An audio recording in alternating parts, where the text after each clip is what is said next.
Barrage కట్టి నీళ్లు storage చేసిన వీళ్ళే చేసారు.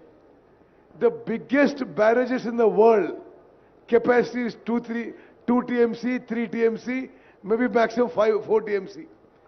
వీళ్ళు ఈ మేడిగడ్డ బ్యారేజ్లో 10, 11, 12, 14 TMCలు స్టోర్ చేసి ఫోటోలు తీసుకొని ఎన్నికల ముందు ఏదో గోదావరి జలకళ అని చెప్పి అన్ని పేపర్లో మీడియా ఇవ్వడం జరిగింది.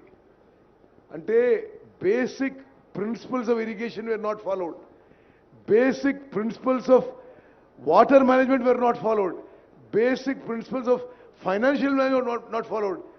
అండ్ ఏ స్థాయిలో కరప్షన్ జరిగిందంటే ఆలోచన చేయండి. ఒకటే ఉదాహరణ ఇస్తున్నావు. This Medigadda barrage tender was given at 1800 crores.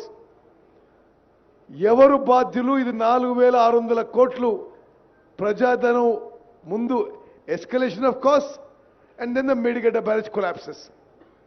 అంటే this is just not this. నేను ఇప్పుడు 2 months అయింది ఇరిగేషన్ మినిస్టర్ అయ్యి. ఏ వర్క్ చూసినా 100 రూపాయలు టెండర్ పిలుస్తారు, ఆ తర్వాత దాన్ని 500 రూపాయలు చేస్తారు. ఇది ఒక భారీ కుంభకోణం. తప్పనిసరిగా క్యాబినెట్లో చర్చించి ఇది క్రిమినల్ ఇన్వెస్టిగేషన్ కూడా ముందుకు పోతామని చెప్పి నేను మనవి చేస్తున్నాను. అదేవిధంగా ఒక చాలా ముఖ్యమైన విషయం, 21st October ఈ సంఘటన జరిగింది. Today is what date? 13th అనుకుంటా, 13th February.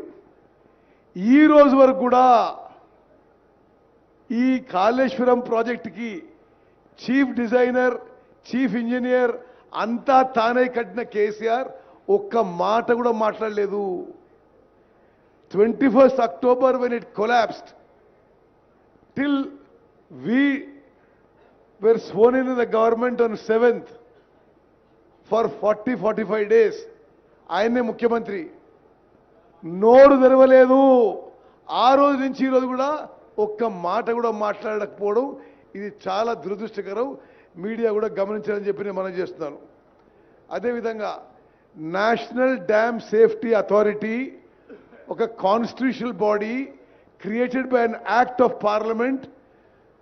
They have given a damning indictment of the state government on design, construction, maintenance, all aspects of Medigada barrage, calling it a total failure of the earlier government and the earlier irrigation department.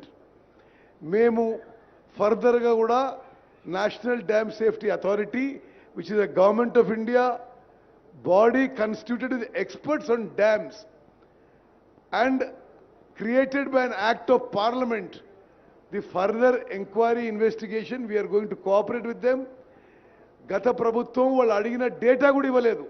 మేము పూర్తిగా cooperate చేసి ఆ dam safety ఎక్స్పర్ట్స్ని ఈ యొక్క collapse విషయంలో, ఈ యొక్క way forward విషయంలో మేము వారి సలహా మేరకు ముందుకు పోతామని చెప్పి మనవి చేస్తూ, అదేవిధంగా ఒక చిన్న విషయం చెప్తాను మీకు. వారు ఇప్పుడు సిఈ గారు, డీజీ విజిలెన్స్ గారు చెప్పిన విషయాల్లో there is no maintenance, no pre-monsoon, no post-monsoon, no dam safety checks done of these barrages which we have built. Ante this is just an example of KCR's irrigation department and nadipichinappudu ఏ విధంగా నడిపించిండో. 94,000 crores spent and not even that much of irrigation kotta ayakattu kuda create cheyaledu. This is the picture across irrigation sector in all the projects they did. వాళ్ళు 2 లక్షల కోట్లు ఖర్చు పెట్టి కొద్ది నామమాత్రం కొత్త ఆయకట్టు సృష్టించి, బహుశా స్వతంత్ర భారతదేశంలో కేసీఆర్ గారి హయాంలో అతిపెద్ద కుంభకోణం జరిగింది.